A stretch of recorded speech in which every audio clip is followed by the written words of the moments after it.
Irmãos, estamos começando o momento da palavra nessa noite, direto. Normalmente na quarta-feira eu faço um momento de oração, mas o momento de oração de hoje vai ser logo depois da palavra. Amém? Porque a gente vai orar em cima de algumas revelações que o Senhor vai nos trazer na noite de hoje. E eu fiz uma divulgação pela manhã, eu estava orando ali na praia e tomei a decisão de fazer um vídeo divulgando o assunto do culto de hoje. Porque eu sei, meus irmãos, que muitas pessoas se encontram nessa situação que eu descrevi no vídeo. O que eu disse no vídeo? Você que vive uma vida que percebe que tem alguma coisa errada, que as coisas começam a dar certo, de repente dá tudo errado, e frequentemente as coisas que você começa, elas estão dando errado. Existe uma revelação à luz da palavra, e existe algo para todos nós, inclusive aqueles que já têm dado certo, que vão nos fazer dar mais certo ainda. E eu quero inicialmente, para início de conversa, que você creia nisso. Eu quero que hoje vire uma chave no seu coração. Eu quero que algo aconteça e você consiga definir. Existe um antes daquele culto e um depois daquele culto. O que eu desejo para você é avivamento. E o que eu desejo sobre a sua vida é pouco perto daquilo que Deus deseja. Porque eu olho para você com a visão humana, com a visão espiritual também, mas com a visão espiritual de um homem. Mas quando Deus olha para você, Ele sabe quem é que Ele gerou nele e escolheu desde antes da fundação do mundo. Eu acredito, meus irmãos, que Deus fica indignado em ver a história e o ritmo de vida de alguns. Isso precisa mudar, isso pode mudar, e eu quero declarar sobre a sua vida que isso vai mudar. Nós vamos começar com a leitura de um salmo que nos apresenta um princípio espiritual. E a gente vai desenvolvendo a partir disso. É um salmo muito conhecido. É o primeiro salmo da Bíblia, que eu sei que muitos de vocês sabem ele de cor.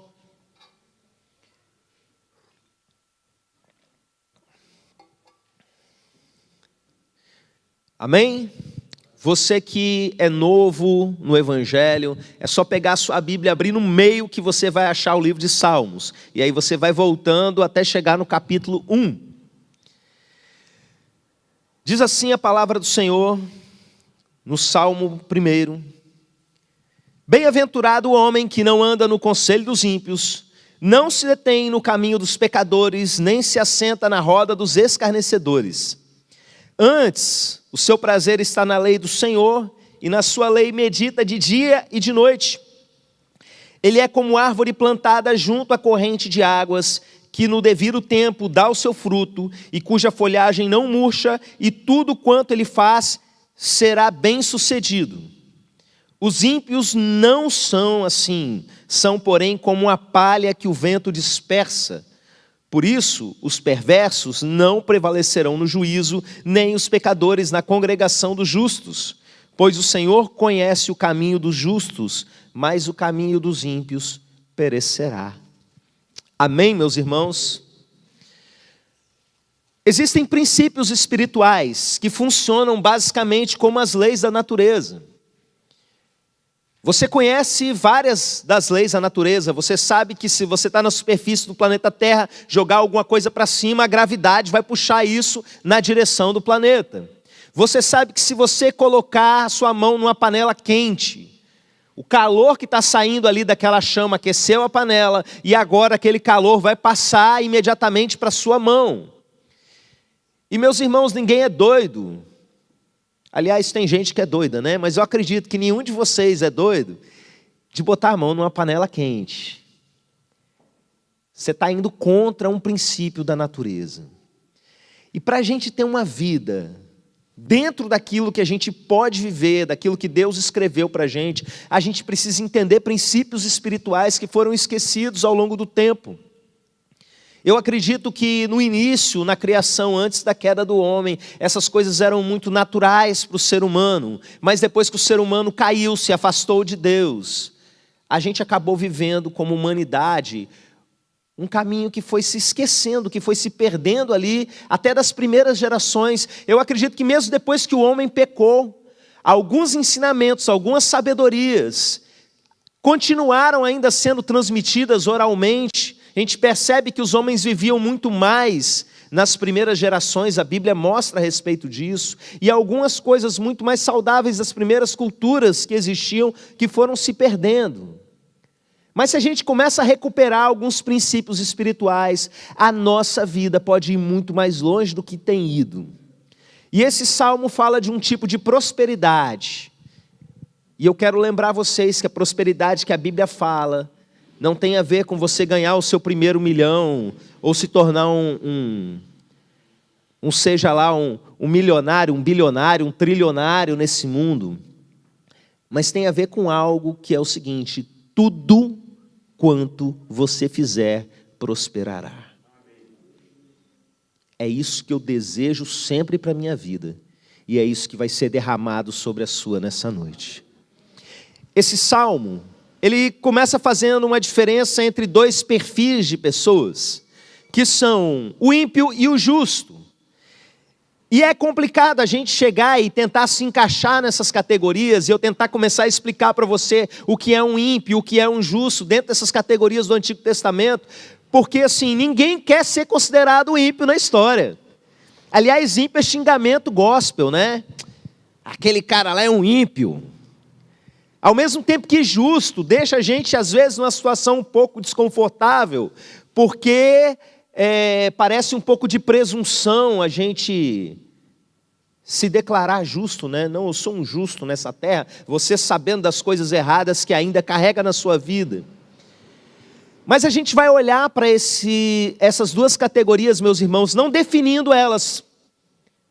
Você não vai escolher entre o justo e o injusto quem você é pela definição, mas pela característica de como a vida anda. A vida do ímpio, o caminho dele é o seguinte: vai dar errado. A vida do justo, segundo o Salmo 1, o caminho dele é conhecido de Deus. E quem estava aqui no domingo se lembra que eu expliquei para vocês que o conhecimento na Bíblia não tem a ver com informação, porque Deus sabe de todas as coisas, sabe do ímpio e sabe do justo. Mas quando o caminho do justo, diz aqui no final, pois o Senhor conhece o caminho dos justos, quer dizer que ele participa do caminho do justo. O andar do justo no decorrer da sua vida é um caminho onde o Senhor participa desse caminho. Enquanto o caminho do ímpio, a gente sabe que no final vai dar errado. Ainda que essa pessoa tenha sucessos, ainda que essa pessoa aparente no Instagram dele, que é uma pessoa extremamente bem-sucedida, eu quero dizer para vocês, e eu afirmo com certeza, já deu errado se essa pessoa carrega essas características do ímpio. Esse texto diz para a gente que o ímpio é como a moinha que o vento espalha. Algumas traduções vão falar melhor, vão dizer como a palha que o vento leva. Você já tentou juntar palha num lugar que está ventando? Assim é a vida de muitas pessoas, ou talvez uma fase na vida de uma determinada pessoa que começou a quebrar esses princípios. Tudo palha que o vento está levando embora. Mas eu estou juntando dinheiro, pastor, mas o casamento está em frangalhos. Como é que está a situação dos filhos? Como é que está o seu progresso espiritual? Irmãos, a gente vive numa sociedade que valoriza demais quanto a pessoa tem no bolso. E às vezes a pessoa está lá num prédio de luxo com a vida desgraçada, infeliz. E o final dele é ali, trevas. E o final dessa pessoa, com todo o dinheiro do mundo, muitas vezes, é de destruição, de infelicidade, de depressão, de angústias, de projetos que na verdade foram sonhados e morreram na praia. Enquanto o justo é pintado nesse salmo com uma figura muito linda. uma árvore plantada junto às correntes de água. Ou seja, essa árvore ela tem tudo o que ela precisa. Essa árvore recebe diretamente a sua fonte de alimentação, porque o sol vem sobre ela. Não é uma árvore que está à sombra de alguma coisa, está do lado das correntes de água. Então a gente já presume, recebe a energia do sol e principalmente a fonte de água está chegando a ela. E uma árvore que recebe essa fonte, uma pessoa que recebe constantemente essa fonte sem parar, ela tem algumas características que o texto fala para a gente. As suas folhas elas não caem e ela dá o seu fruto na estação própria. É uma árvore saudável. E o que a gente entende por árvore saudável? Irmãos, uma árvore saudável, ela tem bastante folha. As suas folhas, elas não caem. Essas coisas, esses elementos das folhas e dos frutos, falam de bênção para a gente e bênção para os outros. Porque uma árvore cheia de folha, não falta energia para ela. Você sabe, eu acredito que deve ter estudado lá na escola sobre como as árvores conseguem energia. Elas conseguem absorver energia pelas folhas, um processo chamado de fotossíntese. Mas ao mesmo tempo, uma árvore cheia de folha, ela oferece sombra para aqueles que precisam. Ela é uma bênção. O fruto na vida de uma árvore está relacionado à sua fertilidade, ao seu processo de propagação da natureza. Uma árvore frutífera é sempre uma coisa boa, mas presta atenção, ela também é bênção para os outros, porque ela alimenta pássaros, ela alimenta animais, ela alimenta seres humanos. Isso é uma figura do que Deus quer que você seja. Alguém totalmente ligado na fonte e capaz de ser próspero para si e para os outros. Alguém que não está simplesmente sobrevivendo. É alguém que está sim vivendo bem, sendo feliz. E a terceira coisa que essa árvore faz é que tudo que ela for fazer dá certo.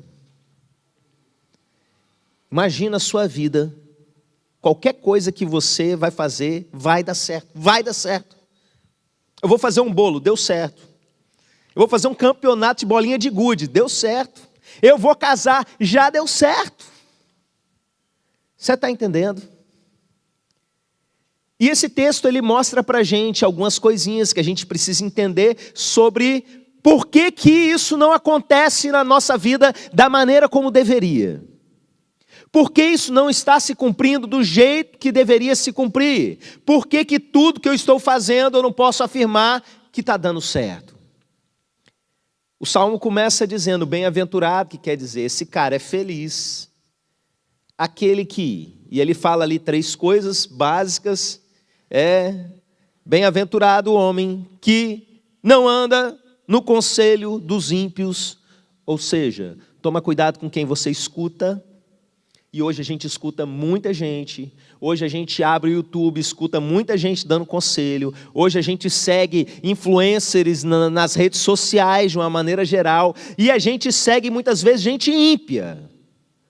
E toma cuidado aí você que segue uma porção de gente que não tem nada a ver com Deus. Toma cuidado com o conselho dos ímpios, porque muitas vezes a sua vida está dando errado, e começa por aí, por quem você escuta, gente que está muitas vezes matando a sua fé, levando a sua mente para buscar outras coisas que não tem nada a ver com Deus. Então olha só, não anda no conselho dos ímpios, não se detém no caminho dos pecadores. O que é não se deter no caminho dos pecadores? Deter significa permanecer em um lugar. Os pecadores estão seguindo o caminho deles é fazer coisa errada, permanecer no erro. E muitas vezes a gente acaba pecando, a gente cai no erro, mas presta atenção, existe um versículo que não está na Bíblia, está lá em Heresias capítulo 1, que diz assim, errar é humano, mas permanecer no erro é? Não está na Bíblia não, mas pode aplicar na sua vida, porque se deter, ou seja, permanecer no caminho do erro é uma coisa que vai fazer sua vida dar errado. E aí a terceira coisa que se diz, nem se assenta na roda dos escarnecedores. O que é um escarnecedor? Essa palavra, meus irmãos, escarnecedor, ela tem tanto o sentido de alguém que zomba, quanto de alguém que é arrogante, que despreza os outros. E a gente gosta muito de se enganar com certas companhias. E às vezes o crente é um frouxo, que não tem coragem de romper certos relacionamentos, que são na verdade roda dos escarnecedores, que quando você se reúne com essas pessoas, acaba saindo veneno dos lábios dessas pessoas, e você se engana dizendo o seguinte: eu estou aqui, mas eu não tenho a ver com isso não, misericórdia, Senhor, eles estão falando isso, mas eu não concordo com eles não, mas está junto, mas está junto, mas está junto. E você sabe o que acontece com quem se assenta na roda dos escarnecedores? Você acha que você não está fazendo, mas você está sendo cúmplice. E quando você é cúmplice daquilo que eles estão plantando, você vai colher aquilo que eles estão plantando. Não tem para onde correr. Por mais que a sua consciência fica dizendo aí para você, para se fazer bem, para se sentir em paz, que está tudo bem, que está tudo sob controle, ali está a sementinha do mal. Você é cúmplice de gente que está semeando para as trevas. E você vai colher junto com eles. E a sua vida vai continuar dando errado. E aí vem a última parte aqui, que é onde a gente começa a nossa mensagem. Antes, o seu prazer está na lei do Senhor, e na sua lei medita de dia e de noite. A chave de tudo é uma coisa chamada prazer. Mas está falando duas coisas. Tem o seu prazer na lei do Senhor, e na sua lei medita de dia e de noite. Tem que meditar na lei do Senhor? Tem, mas só medita quem tem prazer. A chave de tudo, meus irmãos, está nessa coisa chamada prazer em Deus. Eu quero ampliar um pouco mais, porque embora esse salmo ele dê uma ênfase importante na lei do Senhor, ou seja, na sua palavra escrita, revelada, na Bíblia, outros textos da Bíblia vão nos mostrar que não é o prazer simplesmente na lei, é o prazer em Deus. É o prazer em tudo que se chama Deus. O que isso representa para a gente? Eu me lembro de um outro salmo, que é o Salmo 37, que fala aquele versículo: agrada-te no Senhor, e Ele fará o que deseja o seu coração. Eu sempre associo esse versículo com o Salmo 1, porque os dois estão falando do mesmo assunto. Agrada-te do Senhor, é você se agradar dEle, é você ter prazer nele. E quando você tem prazer nele, Ele abençoa a sua vida. Mas por que isso? Por que isso? Que princípio é esse? Irmãos, eu sei que alguns devem estar pensando assim: eu já sabia disso, pastor, mas eu quero convidar você a entender um pouco mais, porque uma chave ainda precisa virar na nossa vida diária, na nossa prática diária. Entenda o seguinte: quando você tem prazer em algo, você se entrega para essa coisa. E se você se entrega para uma coisa que é a fonte, as correntes de água, se aquilo que você se entrega completamente é a fonte de água viva, tudo que você for fazer vai dar certo. A sua vida vai entrar em avivamento. Raciocina comigo. O que te dá prazer?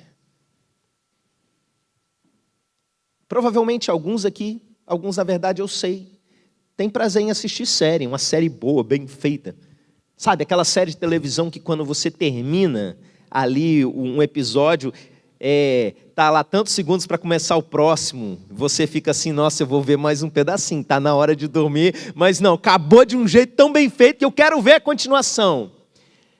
E às vezes você agarra naquilo e vai vendo um episódio depois do outro. Você tem prazer naquilo, você se entrega. Mas essa não é a realidade de muitos de vocês. Vamos falar de churrasco? Você já ficou horas ali, em volta da mesa do churrasco? Rapaz, cada tempo que passa, cada ano que passa, o pessoal inventa mais uma firula na arte do churrasco. O churrasco, quando eu era criança, não era assim, não. Agora o negócio é muito mais suculento, é um sal de parrilha em cima, não sei o quê. Cadê o irmão Johnson, né? Perito no negócio, reunião ali, envolvendo esses jovens aí, o negócio não é brinquedo não. E você sente prazer naquilo, o que você quer fazer? Você se entrega. O prazer faz com que a gente acione em nós um mecanismo natural de se entregar. É por isso que tem tanta gente que vende a própria mãe por causa de uma pedra de crack. Conversa, meus irmãos, com um dependente químico que fuma pedra. Eles dizem que o negócio é bom demais. Dá prazer. Destrutivo, acaba com a vida da pessoa, acaba com a saúde, acaba com tudo na vida da pessoa. Eu já vi gente trocar, meus irmãos, casamento, filhos, mãe, pai, enganar a própria mãe, até matar a própria família, por causa de pedra. Porque aquilo que te dá prazer, aciona em você algo que faz com que você se entregue. Por que tem tanta gente entregue à pornografia? Prazer. Agora, meus irmãos, quando você entende que você precisa ter prazer em Deus, que é o que o Salmo 1 vai dizer, que é o que o Salmo 37, vai dizer, você começa a se entregar num nível ainda maior, e cada vez mais, aquilo que é, na verdade, fonte da vida. Eu lembro sempre dos discípulos de Jesus nesse sentido, porque quando o Evangelho de João vai narrar o encontro dos primeiros discípulos com Jesus, é uma cena que me encanta. Jesus está andando, eles tinham ouvido falar de Jesus, e eles começam a andar atrás de Jesus. Jesus percebe que tem alguém andando atrás deles, ele vira para trás, o que vocês querem? E eles simplesmente dizem o seguinte: onde é que o senhor está ficando aí? Onde é que o senhor está hospedado? Aí Jesus, eu estou ficando naquela casa ali. A partir de agora, colaram com Jesus, é lá que a gente vai ficar, acabou. Eles não estavam seguindo simplesmente por um dever religioso. Eles não estavam seguindo por qualquer outra motivação. Havia um encanto na pessoa de Jesus que fazia com que todo o prazer da sua vida tivesse ali. E por conta disso, meus irmãos, eles viveram grandes e poderosas experiências. Homens falhos, homens cheios de defeitos, como a gente vê ao longo das Escrituras, que não fica construindo heróis, mas pessoas que erram o tempo todo. Esses homens se apaixonaram por Jesus. Judas, pelo visto, não. Judas teve as suas expectativas quebradas e acabou dando tudo errado, porque ele não tinha esse olhar para Jesus que esses outros tinham. E a gente vai vendo, meus irmãos, episódios, por exemplo, como aquela travessia no mar da Galileia, que Jesus entra no barco, está muito cansado, começa a dormir e vem uma tempestade sobre eles. E deixa eu dizer para vocês uma coisa: quando a gente segue esse princípio espiritual, quando a gente tem prazer nele, se entrega nele, e automaticamente faz aquilo que Jesus nos ensinou a fazer, colocar o reino dele em primeiro lugar, e a sua justiça em primeiro lugar, o que acontece é que mesmo quando está tudo dando errado, na verdade é a mão de Deus para fazer dar mais certo ainda. A gente tem uma paz, uma tranquilidade no meio da confusão, sabendo que no final das contas vai dar certo. E ainda que você não tenha paz, e ainda que você fique num desespero só na sua meninice, na sua imaturidade, e reclamando, meu Deus, o que está acontecendo? Vai passar e no final vai dar certo, e vai continuar dando certo. Aqueles discípulos entraram no meio de uma tempestade, e ali eles viram Jesus no barco. O que ele faz? Eles viram Jesus repreender com palavras as forças da natureza e tudo se acalmar, e eles saíram dali aleluiados, meus irmãos. Quem é esse que até o mar e os ventos obedecem? Eles entraram na tempestade de um jeito, e eles saíram com uma outra fé. Eles saíram da tempestade num outro nível. Você sabe por quê? Porque quando é Jesus que está nos conduzindo na tempestade, Tudo que está dando errado, na verdade, está dando certo. Todas as coisas cooperam para o bem daqueles que amam a Deus. Mas eu preciso informar para você que se ele não está em primeiro lugar, está dando errado mesmo. É o vento espalhando a palha. E se a sua vida está desalinhada da presença de Deus, se a sua vida está desalinhada da presença de Deus, pode parecer que está dando certo. Pode parecer que está dando certo, mas eu afirmo com um certo pesar, afirmo com uma certa tristeza, está dando errado. Às vezes eu vejo, meus irmãos, na vida de pessoas que eu amo, de pessoas que eu pastoreio, pessoas caminhando em várias direções, e a gente vai acompanhando e vai vendo, meu Deus, deu errado de novo, meu Deus, deu errado outra vez, meu Deus, continua dando errado, e a pessoa não aprende.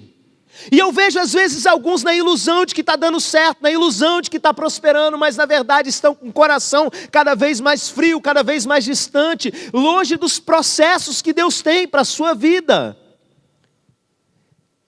Não perca tempo. Eu vou dar um exemplo para vocês, um exemplo um pouco polêmico, talvez na mente de alguns. Eu casei com a minha primeira namorada. E quando eu falo isso, alguns imediatamente têm o seguinte gatilho, né? Deus que me livre casar com a minha primeira namorada, lembra lá de trás, né? Deus que me livre ter casado com o meu primeiro namorado, ia dar muito errado. Mas olha só, graças a Deus que eu namorei a mulher que eu ia casar. Você está entendendo a lógica? Você deu errado, você que não casou com a sua primeira namorada, deu errado em uma etapa do processo. É uma parte da sua vida que deu errado. Mas pastor, eu aprendi, eu precisava passar por aquelas coisas para eu aprender. A Segunda Guerra Mundial, a gente aprendeu um monte de coisas sobre ela também. Eu espero que a humanidade tenha aprendido uma porção de coisas sobre a Segunda Guerra Mundial para não fazer mais. Mas cá entre nós, precisava disso.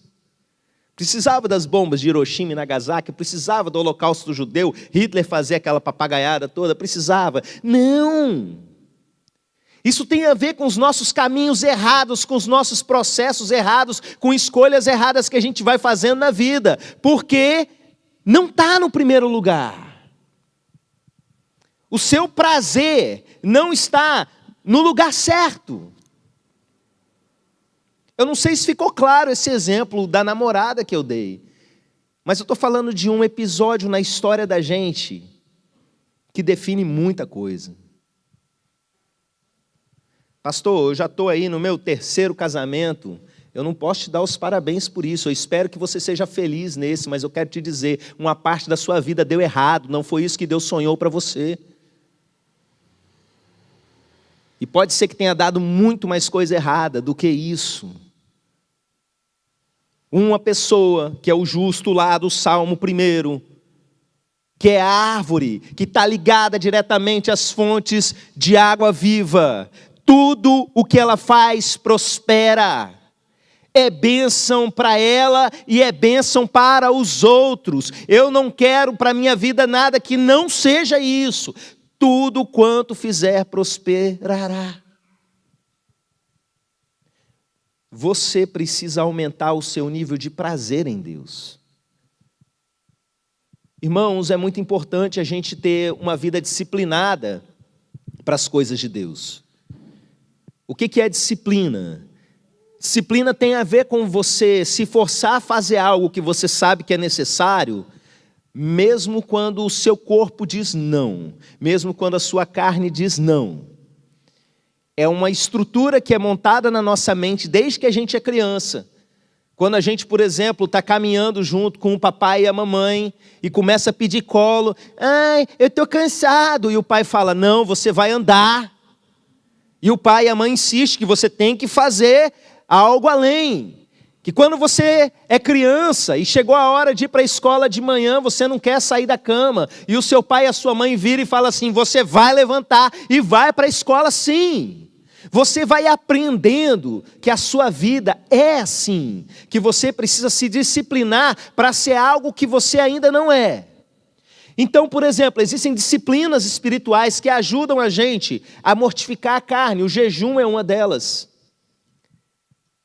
E olha, meus irmãos, a leitura da Bíblia, a oração e a vida de serviço ao Senhor exige disciplina. Eu posso ensinar para vocês que oração é um privilégio, mas se você não entender que antes de tudo é um dever, você nunca vai chegar no privilégio. Jesus disse que a oração é um dever. A gente lê nos evangelhos, contou-lhes essa parábola sobre o dever de orar sempre e não desfalecer. A gente aprende que a Bíblia é alimento e comida você tem que comer todo dia. Eu quero te chamar para ir para um nível além, para além da disciplina. Criança vai se mover por disciplina. Eu quero chamar você para ser a árvore do Salmo 1. Vai no prazer. Você precisa sentir prazer em Deus, porque aquilo que você sente prazer, você se entrega. Se você sente prazer em orar, você se entrega à oração, para além do tempo da disciplina. Se você sente prazer na palavra, o que acontece com você? Você se entrega na palavra para além da disciplina. Se você sente prazer em servir a Deus, você abandona o que for, sai da cama quente e vai numa manhã gelada para servir a Deus por prazer. Por prazer. E aí talvez você agora fique se perguntando, eu entendi, pastor, mas como é que eu faço para aumentar o meu prazer em Deus?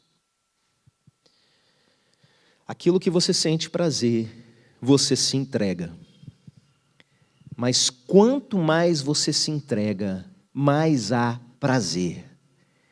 E deixa eu dar uma metáfora para maiores de 18 anos aqui. Casais casados, às vezes têm dificuldade na sua vida de prazer íntimo, porque falta entrega. Porque às vezes, emocionalmente, existem barreiras de um para o outro, do outro para um. E se há barreiras emocionais, a entrega emocional nunca será plena. E se a entrega emocional não é plena, o prazer também não é pleno. E até fisicamente. E se a energia sexual do homem ou da mulher está desviada, o homem, a sua energia sexual precisa estar totalmente dirigida à sua esposa. Todo o seu instinto sexual, tudo aquilo que Deus colocou de hormônios em você, da sua capacidade de apreciar a beleza feminina, toda a sua energia sexual precisa estar direcionada a uma única mulher na face da terra, que é a sua esposa. Isso é entrega. A esposa da mesma maneira com relação ao marido. Agora, se há desvios nesse caminho, se não há uma entrega completa, porque o olhar pertence a outros lugares, se não há uma entrega completa, porque há fantasias relacionadas a coisas ou pessoas fora do casamento, se há pornografia no meio da história, a entrega não é completa, o prazer nunca vai ser pleno, enquanto essa situação não for resolvida. Por que eu estou falando isso? Por que eu estou dando esse exemplo do casamento? Porque o Novo Testamento vai trazer para a gente a revelação de que o casamento é uma figura profética de Jesus e a igreja. Ele é o esposo e a igreja é a esposa. Isso fala para a gente de intimidade, isso fala para a gente de prazer, isso fala para a gente de entrega. Vocês já viram como é quando a gente começa a ministrar algo sobre a vida das pessoas? A gente aqui na nossa igreja, a gente vive umas coisas muito loucas que eu sei que muitas igrejas não vivem. Pessoas têm visões, pessoas têm profecias, e não é profetada não, são coisas ali em cima mesmo. E visão exatamente como aquela que eu contei aqui no culto de domingo à noite. E você sabe que às vezes a gente vai ministrar sobre uma pessoa que ela é crente velha e ela não vive certas experiências, e às vezes um crente novo com muito mais simplicidade recebe e voa espiritualmente. Não é sobre informação, é sobre entrega. É sobre entrega. Se você sente prazer, você se entrega. Se você se entrega, você sente mais prazer ainda. Você sabe quando que você vai começar a sentir prazer na sua vida de oração? Quando você se entregar mais. Quando você for para além do seu normal da oração. Quando você resolver fazer umas estripulias de oração mesmo, você está acostumado a orar em casa, vai para o monte, você está acostumado a orar para o monte, vai para o monte mais alto ainda e fica mais tempo ainda, está acostumado a ficar até de madrugada orando, resolve virar à noite, você vai ver como o seu prazer na oração vai se multiplicar. Se a sua Bíblia ficar lá guardada e você lê lá uma vez na semana, uma vez ou outra, você não vai crescer em prazer na leitura da Bíblia. Mas começa a mergulhar, começa a fazer maratona de livro da Bíblia. Você vai ver como aquilo vai mexer com você. Se você é a ovelha de Jesus, você vai ver Deus falando com você e o seu prazer nas coisas de Deus vão aumentando, vão crescendo. A mesma coisa com relação à entrega relacionada a serviço cristão. A sua vida de servir a Deus no corpo de Cristo, na igreja. Você quer ver que delícia é você servir a Deus. Que coisa maravilhosa é você se entregar no serviço de Deus. Então presta atenção. Você quer ser aquela pessoa que tudo vai dar certo? Você pega qualquer coisa para fazer, seja no seu trabalho secular, seja no seu ministério aqui na igreja. Você quer que tudo dê certo? Alinhe a sua vida tendo prazer nas coisas de Deus. Tenha prazer, porque se você tem prazer, você se entrega. E se entregar para a fonte, meus irmãos, é a fonte que faz dar certo. É a fonte que faz dar tudo certo. Aquela árvore tem muitas folhas que não caem, tem muitos frutos, porque tem uma água chegando para ela o tempo todo. É dessa água que você precisa. E você tem essa água tendo prazer em Deus. E você que já tem prazer nele, eu convido você a se entregar mais. Nós mudamos a estação espiritual, meus irmãos. Coisas começaram a acontecer aqui desde sábado e vão acontecer mais ainda. E domingo vai ser tremendo, não percam o culto de domingo. Vai ser muito doido o que vai acontecer aqui, meus irmãos. E eu não quero vocês de fora. Ninguém de fora do que Deus está fazendo. Às vezes a gente vê pessoas, eu comentei isso aqui sábado com os irmãos que estavam na reunião do conselho, com um saudosismo de situações passadas da igreja, com aquele pensamento de que naquele tempo que era bom, sabe de nada. Não sabe de nada. As pessoas que falam naquele tempo que era bom, são pessoas ou que saíram da igreja ou que diminuíram o seu envolvimento. Porque em cada tempo Deus tem feito coisas espetaculares no nosso meio. E essa estação espiritual especificamente, meus irmãos, eu quero dizer para vocês que a chave já virou. Agora falta virar no coração de alguns, de vários eu sei que já virou. Vem viver esse novo tempo, num novo nível de relacionamento com Deus.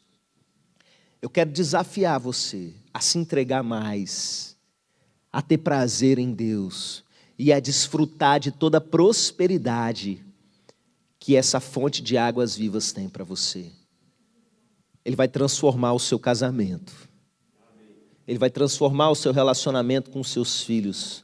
Ele vai transformar a forma como você ganha dinheiro. Às vezes você está sendo ali uma faca cega, fazendo muita força para tirar pouco porque está fazendo errado, porque Deus não está em primeiro lugar na sua vida. Mas aí a pergunta que eu faço para você é onde você precisa se entregar mais? Aonde você precisa ter mais prazer em Deus? Você precisa se entregar mais na oração, você precisa se entregar mais na leitura da Bíblia, você precisa se entregar mais no seu envolvimento com a igreja. Talvez você precise se entregar mais na sua vida financeira com Deus, na sua adoração com recursos financeiros. Talvez falte essa entrega em você. Eu quero convidar você a se colocar em pé e eu quero chamar o Clauber aqui para adorar no violão. E a gente vai se entregar um pouco. A gente vai se render a Ele. E no final dessa rendição, Deus espera de você uma decisão de onde você se entrega. Você sabe por que quando a gente começa a ministrar louvor e fala se renda, as pessoas naturalmente associam a entrega emocional do momento. Mas a entrega às vezes é levantar no domingo de manhã para vir servir ao Senhor. Não tem a ver simplesmente com aquele momento de se entregar emocionalmente, de gritar, de chorar. A gente vai fazer isso sim, faz parte. Mas não é só sobre isso. Vamos adorar a Ele, vamos nos entregar nesse momento de adoração. Mas enquanto isso, eu quero que você tome a decisão de se entregar nas áreas que você ainda precisa se entregar. E eu vou ver você voar, meu irmão, minha irmã. Se eu sonho isso sobre a sua vida, imagina o que o Pai sonha sobre você.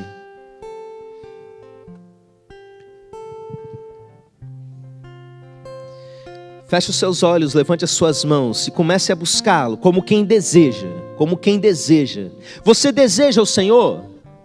O Pai procura os verdadeiros adoradores. Quem é o adorador? É o buscador de Deus, aquele que anseia pelo Senhor. Ele está procurando quem está procurando por Ele. E quando isso acontece, meus irmãos, há um encontro. E é nesse encontro, meus irmãos, que a gente bebe dessa água.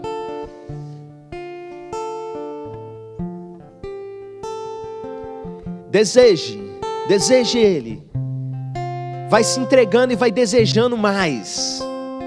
Vai desejando mais, como aqueles discípulos que queriam saber onde estava Jesus para nunca mais sair de perto dele, para viver e morrer por Ele.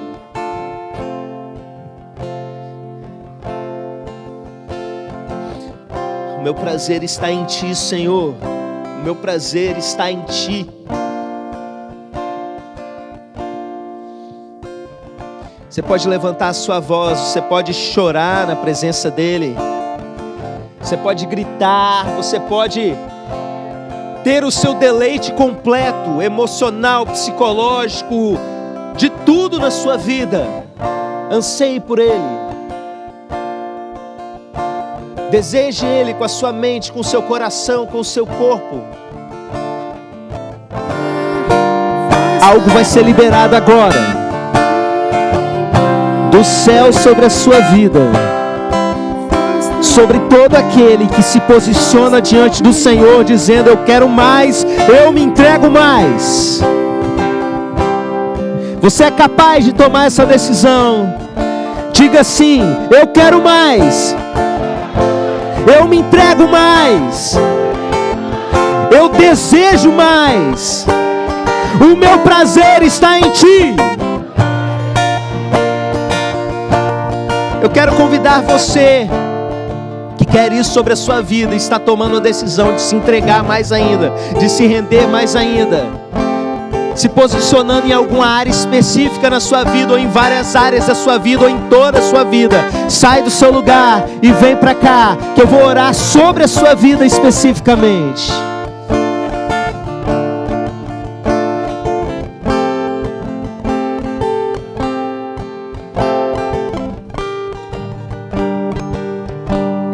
Vou repetir, eu vou orar sobre a sua vida, para que algo se abra sobre você. Eu vou orar para que você entre num novo nível de desejo sobre as coisas de Deus, sobre tudo aquilo que é Deus. E eu só oro nesse momento por aqueles que se decidem ir além, se entregar mais ainda. Deus conhece o seu coração. Deus sabe. Ele ouve você nesse momento. Ele ouve você dizendo: eu sou essa pessoa que se entrega mais para ter mais prazer ainda. A igreja de Jesus é sobre um casamento. Entrega completa, prazer completo. Prazer completo, prosperidade.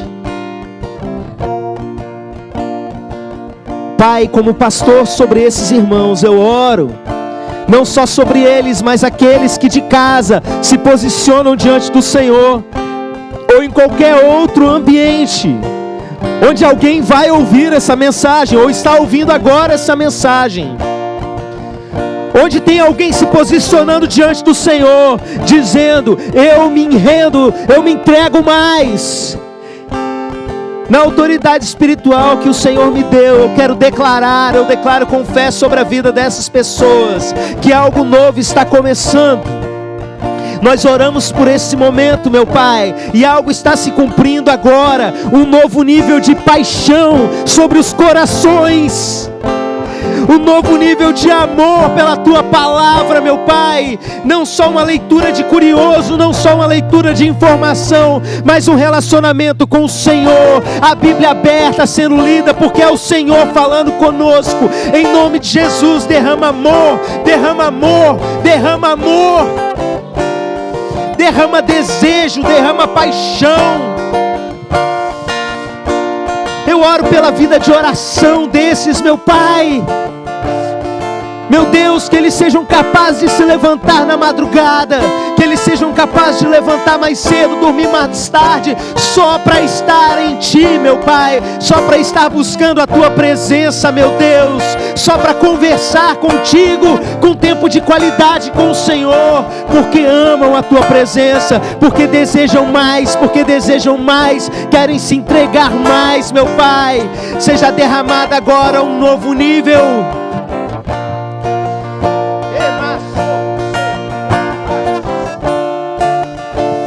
Espírito Santo de Deus, que seja derramado agora um novo desejo de Te servir, um desejo de se entregar mais ainda, um desejo de se lançar de cabeça em tudo que é do Teu reino e da Tua justiça. Em nome de Jesus, que essas pessoas que se posicionam agora diante do Senhor sejam projetadas além,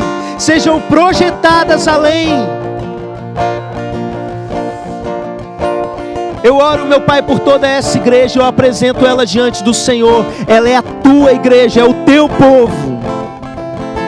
Ela faz parte de um povo de todas as línguas, raças e nações, de todas as épocas. Mas, meu Deus, eu oro por esse povo aqui congregado como igreja local, seja presencial, seja à distância. Eu apresento esse corpo diante do Senhor.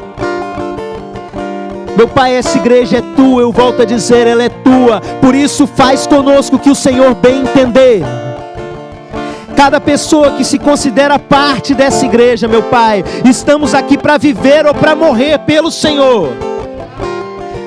Faça conosco que o Senhor bem entender. Se necessário for, nos levante pelos cabelos, como o Senhor fez com o profeta Ezequiel, mas nos coloca onde o Senhor quiser. Nos faça passar pelos processos que o Senhor quiser. Estamos aqui nos rendendo, Pai. Não queremos que a nossa carne determine os nossos passos. Nós nos rendemos à Tua vontade, meu Deus. Estamos dispostos a quebrar vínculos, quebrar relacionamentos, chutar emprego para o alto, seja o que for, meu Deus.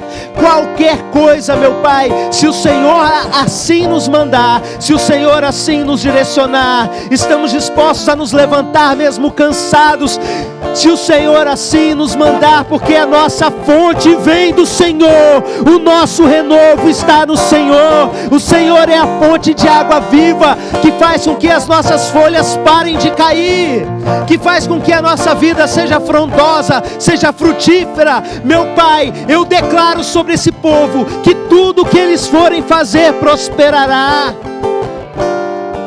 todo aquele que se posiciona, Pai, que recebe do Senhor agora, tudo o que eles fizerem prosperará. Que o relacionamento pais e filhos seja próspero, que as amizades sejam prósperas, que o casamento seja próspero, que o ministério seja próspero, que a vida financeira seja próspera, que a saúde seja próspera, que o ministério de serviço ao Senhor seja próspero. Quem crê e recebe, aplauda Ele bem forte. Aleluia!